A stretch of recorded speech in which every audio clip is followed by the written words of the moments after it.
Hi, in this video I'm going to show you how to make a macrame feather, or leaf as you might want to call it, depending which it looks more like to you. So, I've got some pre-cut yarn here.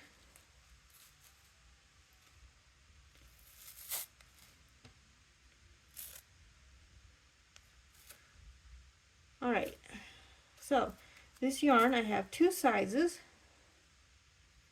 I have one long piece. Here's the long piece. It's about 16 inches long, and a bunch of these, which are maybe 5 or 6 inches. Not sure. Okay, so to get started, lay out your long piece like this. And take a piece of tape and tape it down to your workstation up near the top there. And tape down the bottom piece as well. Alright, so it's actually fairly simple. You fold these pieces in half, take a little piece and fold it in half, and slide it under the long piece. Take another short piece, fold it in half, and what you want to do is slip it under and through the loop and pull it tight.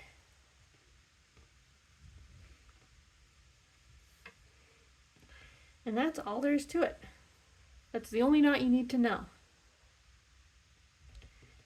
And do it again.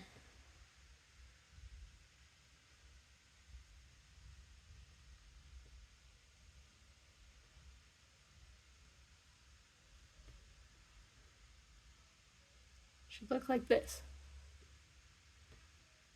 Slide it up to the top, pull it nice and tight, and you do that until you reach about here, so that comes down to about that length. Oh, you can't see that. So you do it till about there. You tie knots till you reach about this point.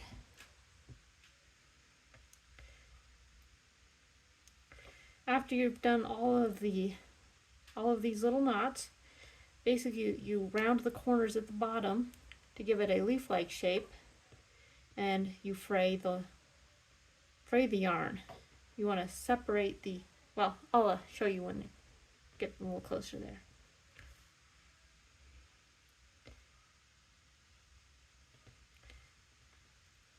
So if you've got this part, you can just fast forward this video till I reach the bottom, or you can keep watching, whichever you feel like.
Oh, an idea you might want to consider is alternating colors. You can use, like say, blue, green, blue, green, blue, green, or any colors you feel like.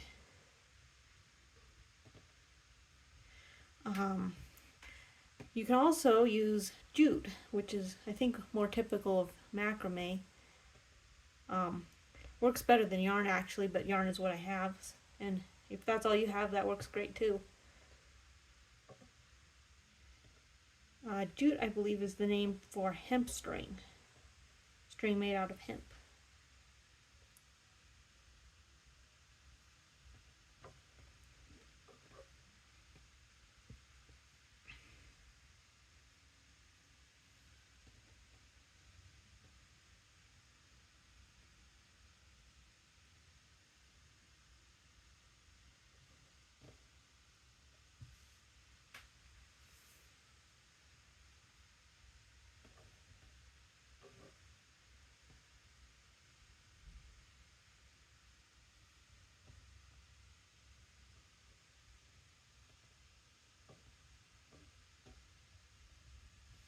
Don't worry about the ends being a little uneven. You can trim that when you reach the end.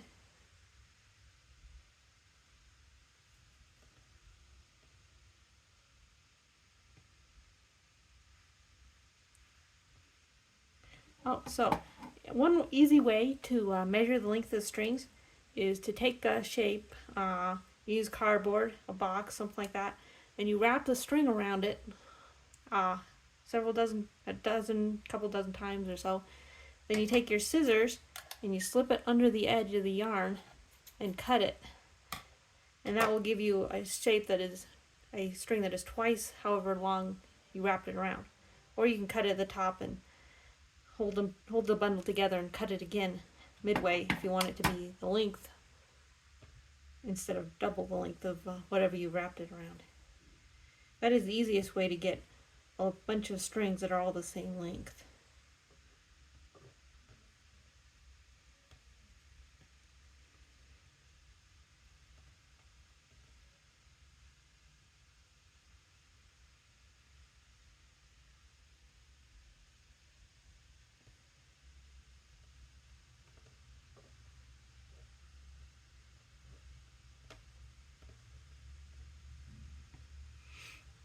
I don't believe I've cut enough string to reach the bottom here. See, I've got just a little bit left.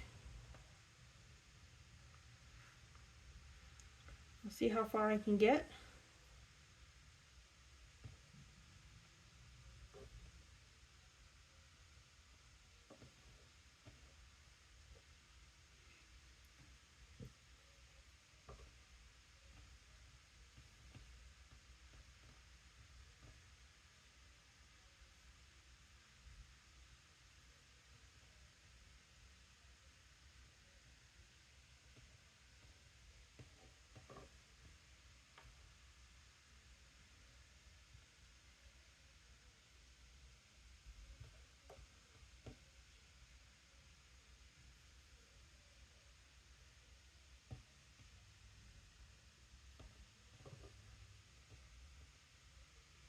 Okay, a little bit more to go.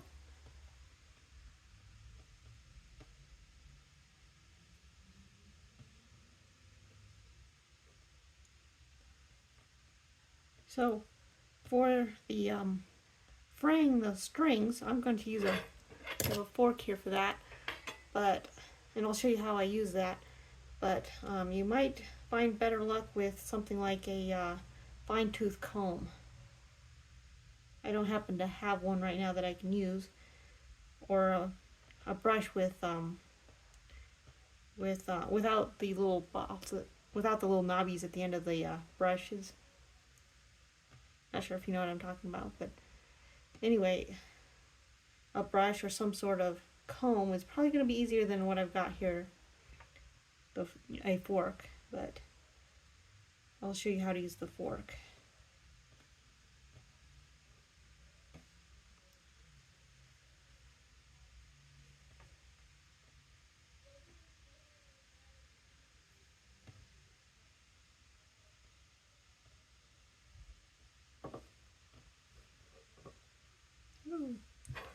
Okay, that happens to be all of the short pieces of string I have cut out, so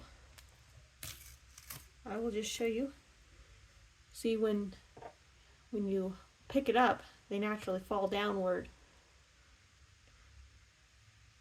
Okay, so you want to trim it.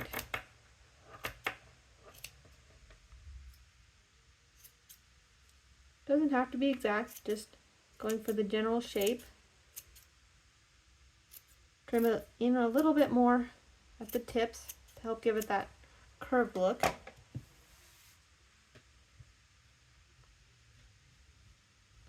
All right. Just a moment. I'm going to look for.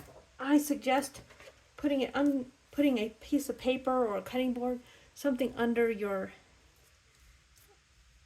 feather to keep from tearing up your table or placemat, whatever you're working on, because you can tear up your surface if you're not careful.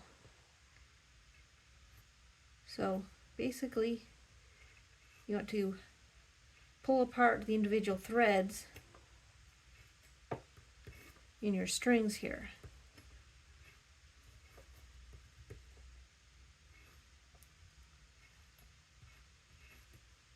Just like that. Start at the end and work inward.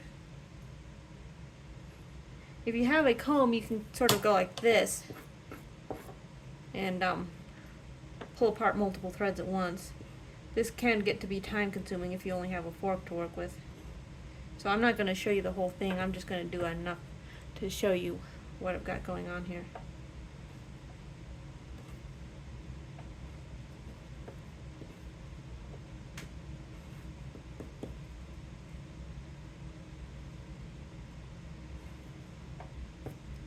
Alright, now it gets kind of uneven at the edges, so when you're done with the fraying part, you may want to trim it again.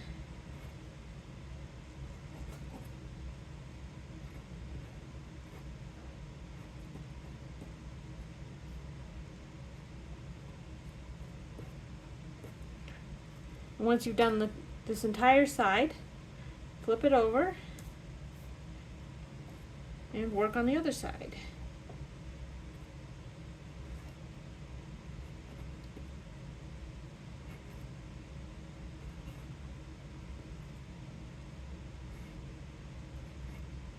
Well, I'm not going to bore you with watching the whole fraying process, but basically when you're done, it'll look something like this.